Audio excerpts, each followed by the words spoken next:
Hell with Vince McMahon. I don't need him.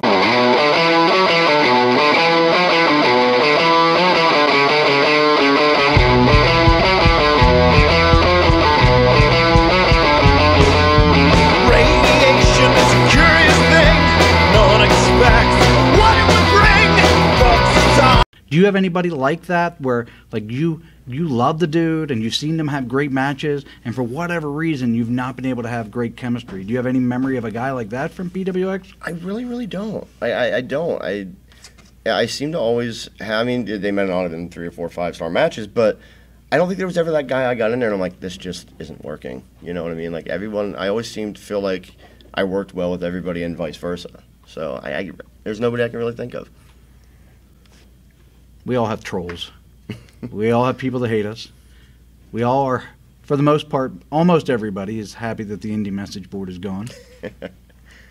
I want you to think about some of the things that's been said about you over the years that you think maybe isn't fair or maybe is fair, but and before we get into the stuff, the main event that I'm sure the people that are watching this, before we talk about Jim Miller, like are there things that's been said about you that you think are maybe fair or not fair that you could think of right now? I mean, obviously people have said, you know, he's a drunk, you know. Well, that was justified. I mean, they're not wrong about that. Now, some of the things that they would say is I'd show up intoxicated and stuff like that. I mean, there's a little bit exaggerated. There was only ever one time where I showed up a little more. I had a little bit more than I rightfully should have, and I was punished for that, and I learned from that. But, I mean, it's mostly, you know, some people have said I'm highly overrated. That's fine. Opinions are, hey, there are people that say I'm one of the best in Pittsburgh, and there are people that say I'm overrated. I mean, that's life. Everyone's got opinions, and I think when it comes to wrestling, that's the great thing about it. Opinions are opinions. Everyone can have them, and everyone can have their favorites and their least favorites. So, I mean, I never really read anything on top of like anything that kind of popped out to me like, oh God, okay, that's a little bit absurd. I mean, an opinion is an opinion. I respect everyone's opinion, whether I agree with it or I don't agree with it. You know, so, you know, the whole, you know, oh, he's nothing but a drunk and all that. Well, for a long time, yeah, I wasn't much better than that outside of wrestling. I was a mess. So I think that was justified. You mentioned you did show up to a show, I guess, intoxicated before. Maybe you've had a few drinks before shows, but not been drunk. With the passage of time and a little bit of more wisdom, what would you say to someone else if you were wrestling on a show and they showed up drinking or intoxicated? What type of conversation would you have with that person? I would immediately pull them aside, and first off, I mean, if I had any control over it, I'd be like, you're not doing this tonight, you know, because even though by the end of the night, you know, I was in the main event that night, so I had the night to kind of, you know, get my bearings and all that, and I ended up being fine. I was in a 4-way match, so I mean, all is well that ends well, not justifying it whatsoever. But I would pull them aside and like, first off, you're not doing this tonight. Second of all, what's going on with you? You know, that's not a behavior a professional should do, you know, coming from somebody who knows, you know.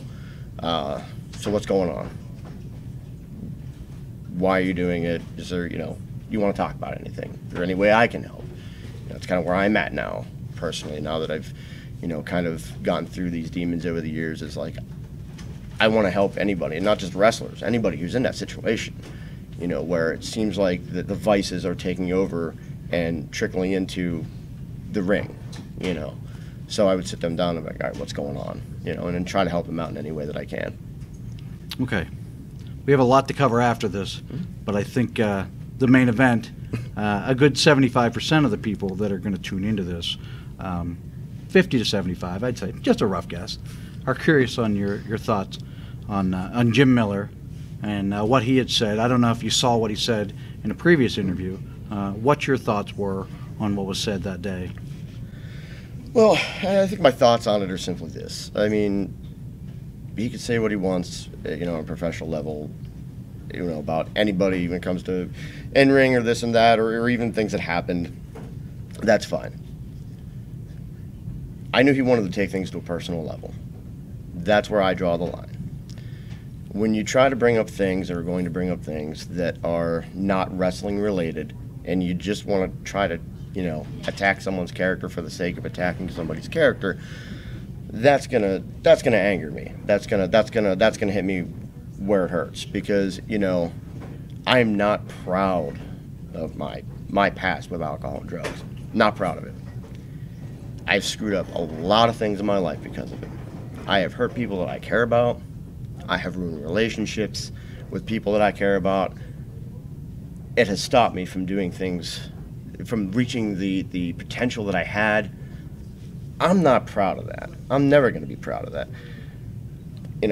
He said that, Chris Taylor will never tell you about it. He'll never talk about it. Well, he's wrong about that, because I will talk about it. And I talk about it to everybody that will listen, that wants to hear about it, or anybody who is going through the same struggles that I went through, that could use an ear, use, a mind, or just someone to talk to, because addiction is a real thing. And, for so many years, I thought that I was in control of things. I thought, well, I just like to go out and wrestle and have a good time, then I go out and party. And eventually, and it wasn't until I finally, 3 years ago, started to just get it all out of my system, clean up, turn my life around, that I realized, holy crap, I was a monster.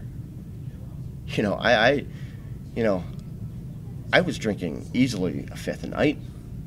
I was doing cocaine. I was popping pills. You name it, at any given moment, there was some sort of chemical cocktail in my bloodstream. At any given day, it could have been any combination of anything. And like I said, it started out all those years ago with just having a good time.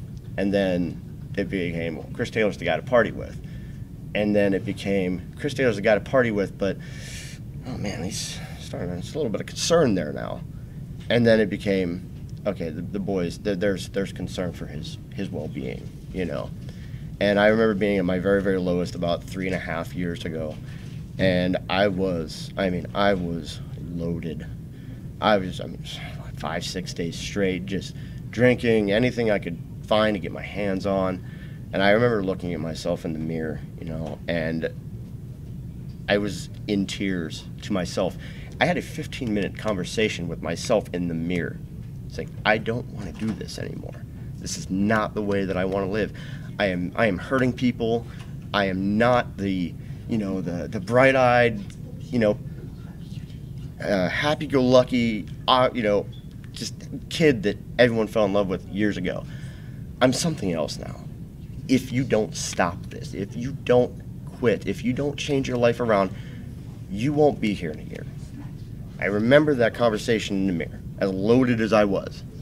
And it was at that time that I started to slow. I remember Jerry Harper, QB Blitz, calling me up and saying he had an opportunity for me to kind of go on the road with his business and do some football turfing and all that, and to go up to New York City and kind of do some work up there. And I knew it was right after that whole bender, and I'm like, yeah, I had to take that opportunity. And that opportunity to kind of just step away for a while and just work, make some money, and just kind of clear everything up, that got me back on track.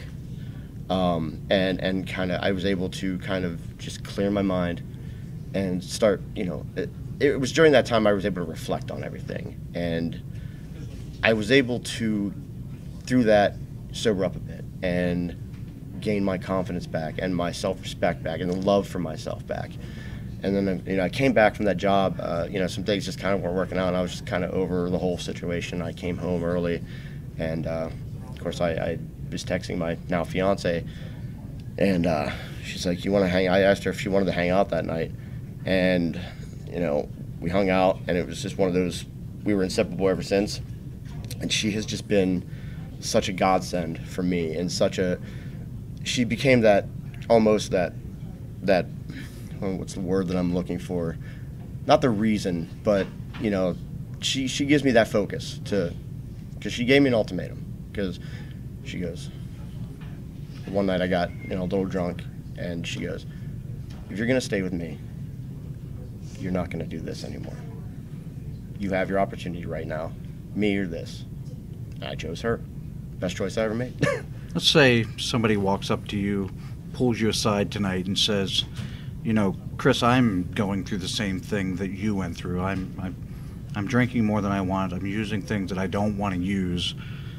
what type of advice or steps would you advise someone to take? Because obviously you seem great now. You seem like you've really got things back on track. What advice could you give someone that's in that same situation? Well, first and foremost, I'm here. I don't care if it's 3 a.m. I don't care if whatever it is. Call, text, message me, Facebook me, meet up with me. Talk to me. I'm here. You know, if you're coming to me for that advice, let me help you. But secondly, don't wait till it's too late. Don't be afraid to get help. And most of all, don't be afraid to clean your life up. A lot of people, addiction is, it's a habit. You know, it is. It's a habit. And people are afraid of what happens if they don't have that. You know, so don't be afraid to get help. Don't be afraid to reach out. Don't be afraid to sit there. Don't be afraid to admit it. Don't be afraid to sit there and sit down with your family members or your close friend or whatever, or priest or whatever, whoever it is. Don't be afraid to sit there and go, I'm an addict. I'm in a mess. I'm in a bad situation. I'm an addict. It's okay. I don't want to sound condescending or stupid, so because I've never dealt with addiction like you have, so I don't mean this in any disrespect, but like it's difficult for someone that's never been addicted to understand why people wouldn't want to ask for help. Why do you think that is? Why do you feel like an addict maybe is afraid to ask for help? Well, I mean, there is a physical part of it. Obviously, you know, as with anything, you become physically dependent on whatever's in you. I mean, caffeine's even an example. You become dependent on caffeine. You become dependent on nicotine, and drugs and alcohol. Obviously, are very much the same thing. There's that physical feel that you have to have that brings you. Other things, it's the fear of the change. It's the fear of, you know, this is what I know. This is what I do. I'm afraid of that. I'm afraid of changing. I'm afraid of cleaning up. You know, there are people that just are afraid of it.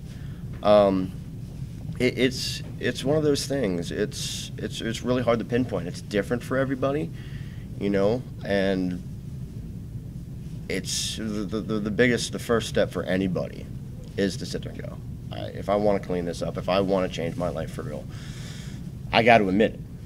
You got to come out and pinpoint and say, all right. Because some people, they'll sit there and say, well, you know, I drink a little bit. A little bit to some people is a lot of bit, you know. I could sit there and just say, well, I'm only drinking a little bit now. And a fifth's a lot of bit. You know what I mean?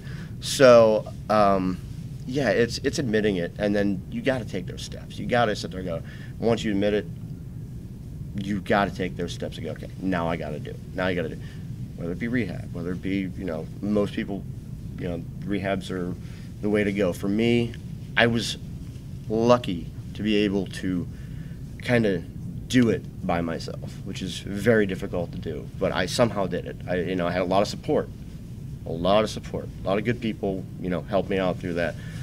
But I was lucky enough to not have to go to rehab or anything like that, although I probably should have. It was offered many, many times.